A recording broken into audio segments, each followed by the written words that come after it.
ఇప్పుడు ఇంకో టెంపుల్లో ధ్వంసం అనేది జరిగింది. చంద్రాయణగుట్టలో ఉన్న హనుమంతు టెంపుల్లో ఇంకో ధ్వంసం జరిగింది. ఇప్పుడు మనం చూసుకుంటే లిటరల్ ఒక 1 year స్పాన్లోనే ఎన్ని గణం అవుతున్నాయి. ఫస్ట్ ముత్యాలమ్మ తల్లి టెంపుల్, కట్టమైసమ్మ తల్లి టెంపుల్ దగ్గర అయింది, మళ్ళీ నెక్స్ట్ పురాణపూర్ దర్వాజా టెంపుల్ దగ్గర కూడా అయింది. ఇప్పుడు మళ్ళీ చంద్రాయణగుట్ట. ఇన్ని గణం టెంపుల్స్కి ఎందుకు అవుతున్నాయి? ఎవడని ప్లాన్ చేపిస్తుండా, లేదంటే ఎవరైనా కావాలని చెప్పి వీళ్ళని ట్రైన్ చేస్తుండ్రా? మతి స్థిమితం బాగాలేదని చెప్పి డైవర్ట్ మాత్రమే చేస్తుండ్రు, కానీ ఒక్కరికి కూడా కేసు అనేది పడతలేదు. ఇంకా ఉల్టా ఓరెవరు మనోళ్ళు కష్టపడి మనోళ్ళు కేసులు చేసి ఏమైనా చేద్దాం అనుకున్నా కానీ మనోళ్ళ మీద ఉల్టా కేసులు అనేది పడుతున్నాయి. ఫస్ట్ ఆఫ్ ఆల్ మనం ఎవరి జోలికి వెళ్ళొద్దు. మన జోలికి వస్తే మాత్రం కఠినంగా శిక్ష చేయాలి.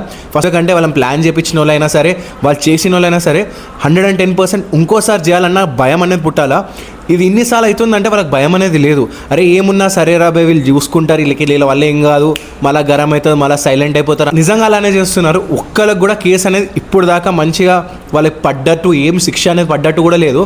ఇప్పుడు యునైట్ అయ్యి కేసు అనేది చేయాలి అసలు దీని మీద. ఇట్లాంటివి అయినప్పుడు ఇన్సిడెంట్స్ కఠినంగా శిక్ష పడేటట్టు చూసుకోవాలా, మళ్ళీ ఇంకోసారి కానియకుండా చూసుకోవాలి.